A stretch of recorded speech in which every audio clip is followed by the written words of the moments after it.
Om Swastiastu, Assalamualaikum warahmatullahi wabarakatuh, salam sejahtera, Shalom, Namo Buddhaya, salam kebajikan. Pada kesempatan yang baik ini, perkenalkan nama saya Niputu Novita Puspadewi, salah satu dosen pengajar pada program studi ilmu komputer Universitas Pendidikan Ganesha. Pada hari ini saya akan menyampaikan pernyataan diri dosen dalam unjuk kerja Tridharma Perguruan Tinggi pada bidang pengajaran dengan pola penyampaian dia, yaitu delivery, interaction, dan assessment.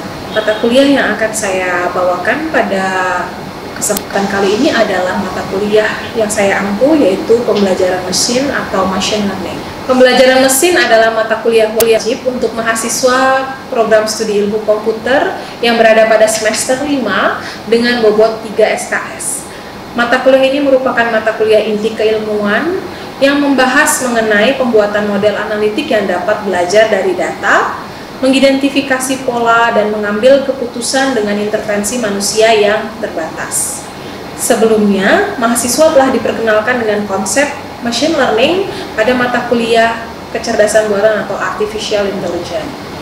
Melalui mata kuliah ini, mahasiswa akan dipandu untuk memahami ide dasar, intuisi, konsep, algoritma, dan teknik dari proses pembelajaran komputer melalui data. Kompetensi yang diharapkan setelah mahasiswa menempuh mata kuliah pembelajaran mesin ini terdiri dari 3 CPMK. Yang pertama yaitu mahasiswa mampu menjelaskan konsep dari metode machine learning atau pembelajaran mesin. Kemudian mahasiswa mampu mengidentifikasi, memodelkan, menganalisis, dan menyelesaikan permasalahan menggunakan metode-metode machine learning. Dan yang ketiga yaitu mahasiswa mampu mengimplementasikan algoritma pembelajaran mesin menggunakan bahasa pemrograman tertentu untuk menyelesaikan permasalahan.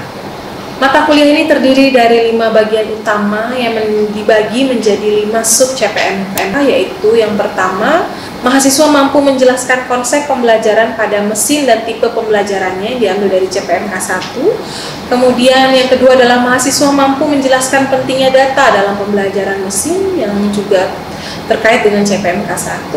Kemudian mahasiswa mampu mempersiapkan data atau data pre-processing untuk pelatihan dengan machine learning yang terkait dengan CPMK 1. Dan yang keempat adalah mahasiswa mampu mengidentifikasi, memodelkan, menganalisa, dan mengukur kinerja model dengan menggunakan teknik supervised learning yang terkait dengan CPMK 3 dan CPMK 4. Dan yang terakhir yaitu mahasiswa mampu mengidentifikasikan, memodelkan, menganalisis, dan mengukur kinerja pemodelan dengan menggunakan teknik unsupervised learning yang terkait dengan CPMK 3 dan CPMK 4. Kuliah pembelajaran mesin saat ini dilakukan secara luring atau tatap muka dengan memanfaatkan fasilitas Learning Management System atau e-learning sebagai platform pembelajaran jarak jauh, di mana materi perkuliahan, penugasan, dan asesmen juga dapat dilakukan melalui LMS tersebut. Selain juga saya melakukan asesmen, penugasan langsung di dalam kelas. Saat mengajar mata kuliah ini, saya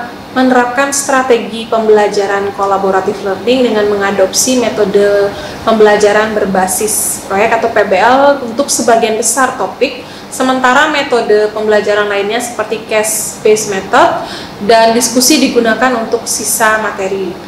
Strategi kolaboratif learning memfasilitasi interaksi yang baik antara mahasiswa dan dosen, dan saya terlibat langsung dalam membimbing diskusi kelompok kecil, mengklarifikasi hasil diskusi, dan memberikan motivasi kepada mahasiswa untuk meningkatkan kompetensi mereka. Terkait dengan penilaian, untuk penilaian mata kuliah ini, saya mengikuti kriteria yang telah ditetapkan oleh universitas, di mana ada 2 indikator penilaian utama, yaitu penilaian proses dan penilaian produk. Untuk penilaian proses, bobot totalnya adalah 60%, mencakup penilaian sikap, partisipasi, aktivitas dalam perkuliahan, serta penyelesaian kuis dan tugas. Sementara untuk penilaian produk dengan bobot 40% akan melibatkan ujian tengah semester atau UTS dan juga ujian akhir semester atau UAS yang berfokus pada produk proyek yang akan dihasilkan mahasiswa pada akhir semester. Untuk memberikan gambaran yang lebih jelas, saya akan memperlihatkan cuplikan pengajaran yang saya lakukan untuk mata kuliah ini, terutama pada topik pertama, yaitu pengantar pembelajaran mesin. Terima kasih atas perhatian dan waktu yang telah diberikan. Om Santi Santi Santi Om. Wassalamualaikum warahmatullahi wabarakatuh. Baiklah, sebelum kita memulai perkuliahan pada hari ini, ada baiknya kita memulai dengan doa terlebih dahulu. Oke, dia silahkan dipimpin teman-teman untuk berdoa. Baik teman-teman, sebelum memulai perkuliahan pada hari ini, mari kita berdoa menurut agama dan kepercayaannya masing-masing. Berdoa dulu.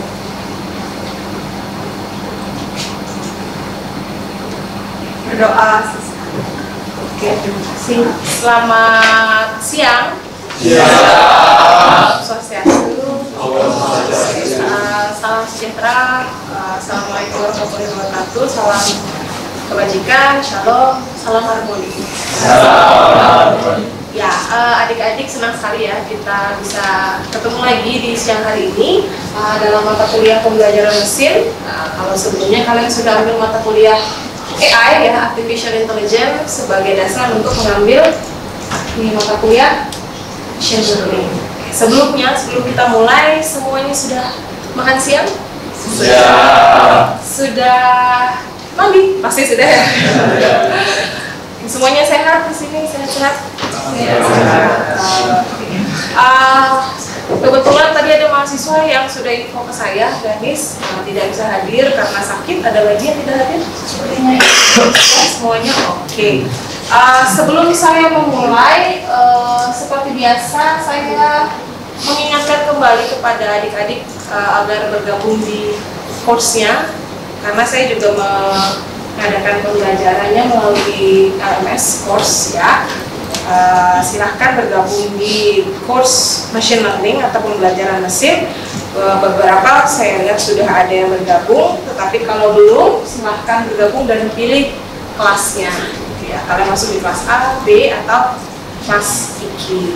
Lalu selain presensi di kelas, kalian juga akan mengisi presensi di e-learningnya ya, seperti biasa.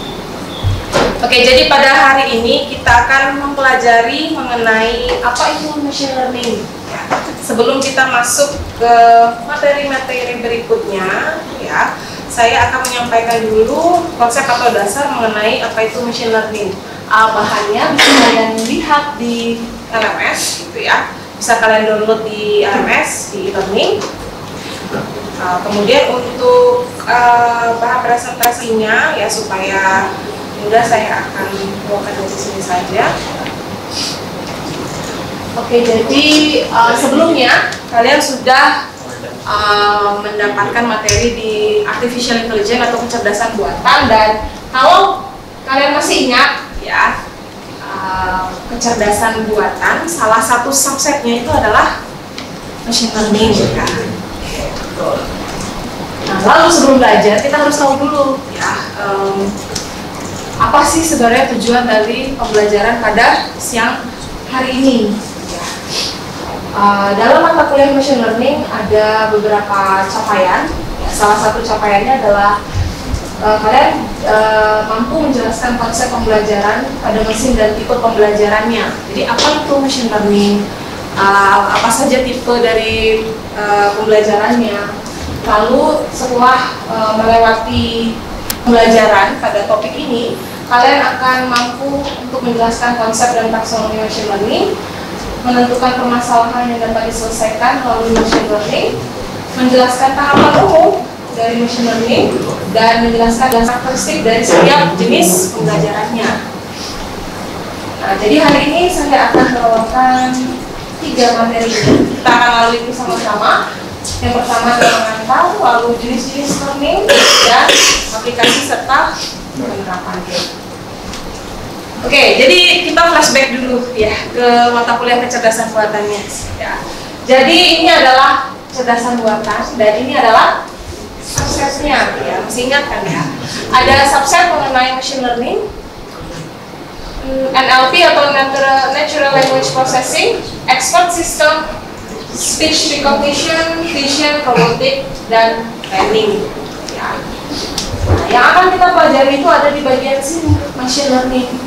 Lalu kalau semuanya sudah, saya rasa semuanya sudah setuju juga dan pernah mendengar tentang ini konsep deep learning. Jadi di dalam machine learning itu ada deep learning gitu ya. Kemarin waktu belajar tentang AI pada mata kuliah kecerdasan buatan, kalian sudah membahas pengantarnya mungkin ya. Apa itu machine learning, apa itu NLP, expert system, speech recognition, vision, robotic, dan planning. Nah, mungkin di sini ada yang masih ingat kalau NLP, natural language processing. Kalau dalam kehidupan sehari-hari, ada yang tahu diaplikasikan di mana? Ya. Di Google Assistant. Di mana? Di Google Assistant. Google Assistant. Bagian mananya yang membutuhkan NLP? Di bagian ketika kita ingin mencari sesuatu dengan voice. Oke, mencari sesuatu dengan voice. Jadi dia akan memproses bahasa alami manusia, lalu akan digunakan ya, akan diproses sehingga komputer itu mampu memahami perintah itu. Makanya ada namanya natural language processing. Oke, kemudian yang vision.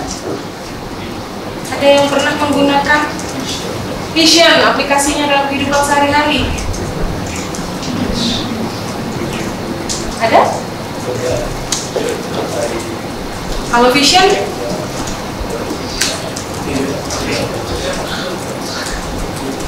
Ada machine vision, ada image recognition. Image recognition di smartphone adik-adik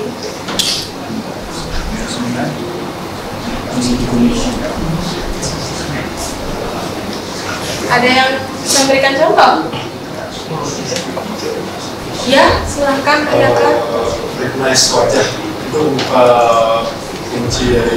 Oke, recognize wajah atau mengenali wajah untuk membuka kunci ya. Jadi kalau handphone kalian dikunci atau smartphone kalian dikunci, ada namanya identifikasi wajah. Nah, ini bagian dari image recognition.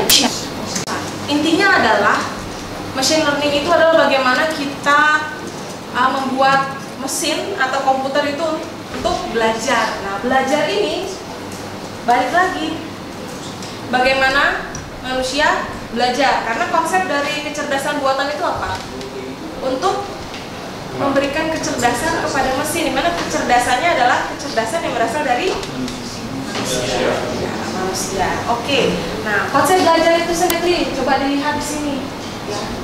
Ada konsep belajar. Kalau kalian masih ingat bagaimana konsep belajar, kalian akan belajar materinya dulu. Contohnya kuliah machine learning, kalian akan belajar materi yang diajarkan dalam machine learning. Misalnya topik hari ini tentang definisi machine learning.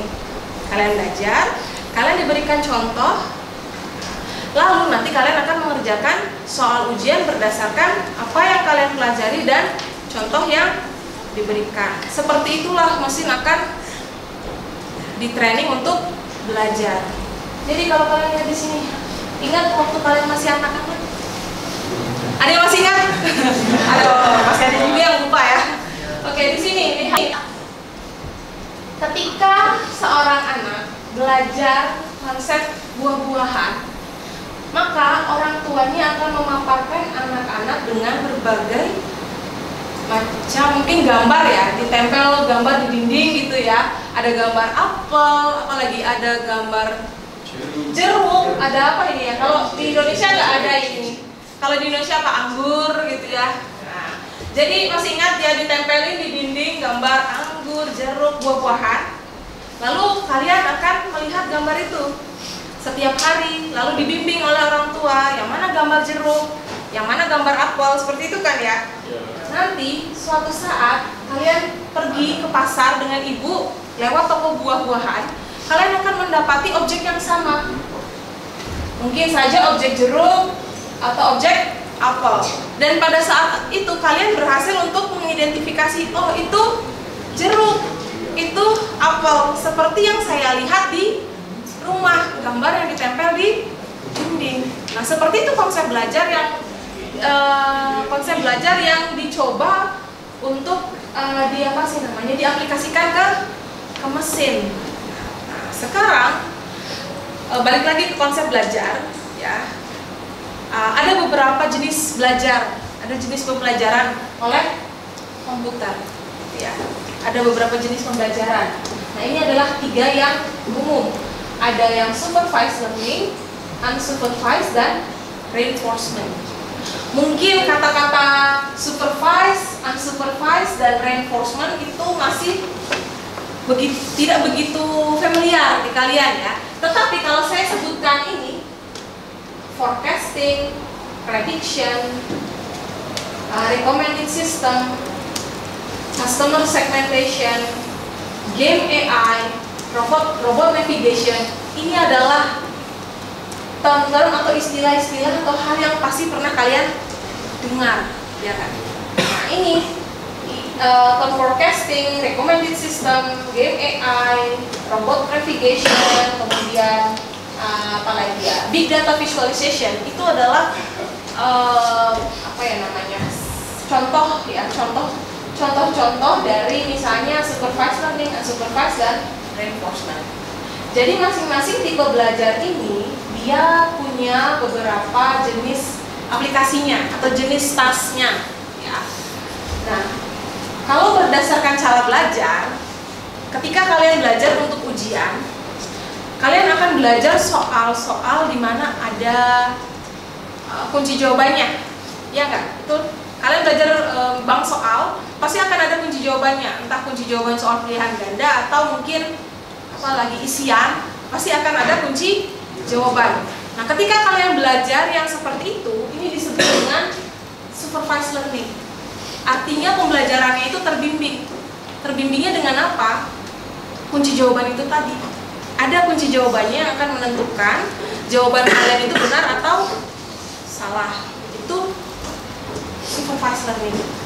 Lalu ada yang namanya unsupervised, tidak terbimbing, tidak ada kunci jawaban. Ya, tidak ada kunci jawabannya. Lalu yang terakhir, ini reinforcement, tidak terbimbing, lalu tidak ada kunci jawaban, kalian belajar sendiri. Ya, hanya saja di dalam reinforcement itu ada istilah yang namanya reward dan punishment. Kita punya satu goal. Bagaimana caranya kita mencapai goal, kita sendiri yang eksplorasi. Ya, kalau langkahnya benar kita akan diberikan reward, kalau langkahnya salah kita akan diingatkan dengan punishment. Reward itu mungkin berupa penambahan skor, kalau punishmentnya mungkin pengurangan skor. Contoh untuk reinforcement learning yang nyata yang kalian hadapi adalah ketika kalian bermain PUBG, apalagi Mobile Legend, apalagi ya pokoknya game-game itu ya. Saya tidak bermain game, tapi saya tidak asing dengan itu tadi, PUBG, apalagi tadi itu. Nah, ya kalian melawan bot kan ya? Kalian melawan bot, nah ini dia menggunakan konsep reinforcement learning. Di awal botnya tidak akan terlalu hebat gitu ya. Kalian biasanya akan menang melawan bot. Tetapi semakin lama kalian bermain bersama bot, botnya akan belajar bagaimana kalian bermain dan akan mereplikasikannya, sehingga di akhir botnya akan susah untuk dikalahkan. Tapi bukan berarti kemampuan manusia bisa dikalahkan oleh botnya, tidak. Ya, karena dari semua hal ini mesin masih butuh manusia untuk memvalidasi hasil belajar, gitu ya. Itu yang paling penting. Oke, saya akan bagi kalian ke dalam 6 kelompok. Silahkan membentuk 6 kelompok.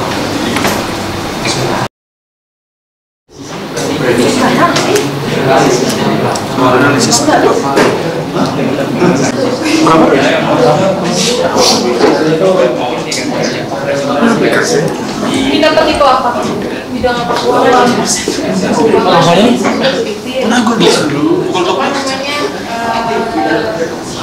Fraud detection. Misalnya, kalau bank mendeteksi ada penggunaan kartu kredit yang lain daripada biasanya, berarti kan otomatis ada aktivitas fraud di situ. Siapa yang bidang healthcare? Hari?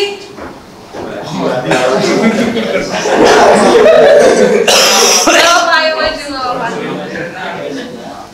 Jadi di bidang healthcare ada 4. Yang pertama diagnosis penyakit kronis, menggunakan algoritma CNN seperti analisis gambar medis seperti MRI atau CT scan. Jadi pada bidang customer service kami menglist 5 implementasi di sini. Yang pertama ada chatbot. Chatbot itu digunakan di customer service untuk memberikan interaksi kepada pelanggan selama 24/7. Jadi penerapan machine learning pada bidang keuangan itu saya dapatkan 3. Itu yang pertama analisis resiko kredit. Jadi pada bidang keuangan ini machine learning bisa menganalisis apakah peminjam tersebut layak untuk diberikan pinjaman. Baik, di sini saya akan menjelaskan penerapan machine learning pada bidang transportasi. Dapat dilihat terdapat 2, yaitu autopilot pada mobil Tesla dan Google Maps. Nah, penerapan machine learning pada autopilot itu ada beberapa, yaitu yang pertama ada route optimization. Kelompok kami akan menjelaskan terkait penerapan machine learning pada bidang marketing. Contoh penerapan yang pertama yaitu sistem rekomendasi produk. Pada bagian ini machine learning dapat membantu perusahaan dalam merekomendasi produk ataupun layanan mereka. Oke, itu tadi adalah penjelasan singkat ya dari hasil pencarian kalian tentang apa saja aplikasi dan penerapan machine learning untuk beberapa bidang di kehidupan sehari-hari, misalnya untuk bidang healthcare, customer service, transportasi, keuangan, manufaktur, dan marketing. Yang menarik di sini adalah kalian bahkan sudah mampu untuk mengidentifikasi data, ya, data yang digunakan oleh mesin untuk belajar dan mampu menyebutkan contoh algoritma yang digunakan, ya. Jadi satu tahap ke depan, satu tahap ya yang lebih baik, ya. Jadi kalian sudah bisa eksplorasi sendiri. Oke, ini adalah hasil dari diskusi kalian, ya, yang kalian bisa lihat di sini. Ya, kalian bisa akses lagi di Padlet. Terima kasih atas partisipasinya. Lalu setelah ini kita akan mengadakan kuis, ya. Silahkan gunakan perangkatnya masing-masing untuk mengakses kuis. Ini adalah pin atau game code-nya, kode gamenya.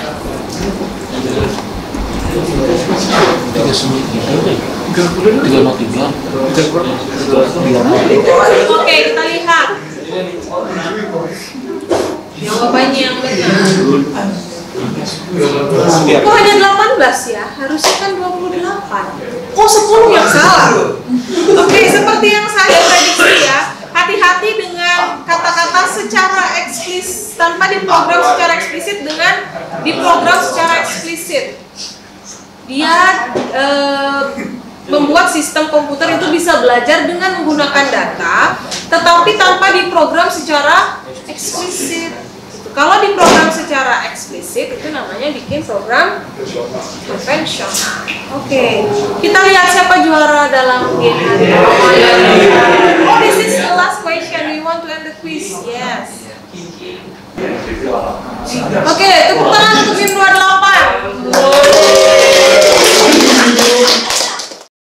Kira-kira dari pembelajaran kita hari ini, apa yang bisa kita simpulkan? Machine learning itu apa? Menggunakan bahasa kalian sendiri. Apa? Machine learning itu apa? Ada yang mau memberikan pendapatnya? Saya belum mendengarkan suara perempuan hari ini. Boleh deh. Ratna, silakan Ratna. Apa machine learning itu, Ratna? Menurut Ratna saja. Machine learning itu apa? Mesin yang diprogram agar bisa belajar untuk dapat memiliki kecerdasan seperti itu. Oke, bagus jawabannya dari Ratna. Machine learning itu adalah kita memberikan kemampuan kepada mesin untuk belajar dari data agar bisa memiliki kemampuan yang sama seperti manusia. Mungkin saja untuk kasus tertentu, ya. Terima kasih Ratna. Lalu Adi? Jadi menurut saya machine learning itu merupakan sebuah metode yang digunakan untuk mengimplementasikan aplikasi dari artificial intelligence, seperti contoh untuk pengenalan objek, pengenalan suara ataupun analisis prediktif. Terima kasih ya. Itu tadi adalah dasar dari apa itu machine learning. Lalu jenis-jenis belajarnya seperti apa dan aplikasi dalam kehidupan sehari-hari bagaimana. Lalu satu hal, karena kalian sudah tahu bahwa machine learning itu belajar dari data, maka pertemuan selanjutnya kita akan belajar tentang peranan data dalam pembelajaran mesin. Kenapa data sangat berperan penting? Lalu tantangan dalam pembelajaran mesin itu apa saja? Ya. Lalu selain itu saya berharap kalian juga mengakses e-learning, di mana ada page ya tentang bahasan materi kita pada hari ini yang bisa kalian baca di rumah. Kemudian di sini juga ada video yang bisa kalian tonton tentang penjelasan mengenai apa itu machine learning ya. Jadi untuk kembali refresh tentang perkuliahan kita hari ini dan juga tahapan machine learning secara umum. Ya. Jangan lupa untuk isi presensi di e-learning juga. Kemudian ikuti videonya ya. Dan sebelum saya tutup sampai sini ada yang ingin bertanya? Ada yang ingin bertanya? Belum ada? Oke, belum ada, tidak apa-apa. Nanti akan ada pertanyaan-pertanyaan selanjutnya ya, ketika kita mendalami lebih jauh tentang machine learning. Oke, terima kasih untuk kehadiran dan partisipasi kalian pada hari ini. Saya apresiasi bagaimana kalian berusaha untuk menyampaikan hasil diskusi tadi. Jangan lupa untuk kembali mengakses materi di e-learning. Sampai jumpa lagi pada pertemuan berikutnya. Namun sebelum kita akhiri, mari kita berdoa terlebih dahulu ya. Berdoa saya yang memimpin. Silahkan berdoa menurut agama kepercayaan masing-masing. Berdoa selesai. Ya, terima kasih. Saya tutup dengan Om Santi Om. Waalaikumsalam. Assalamualaikum warahmatullahi wabarakatuh. Sampai jumpa di pertemuan selanjutnya.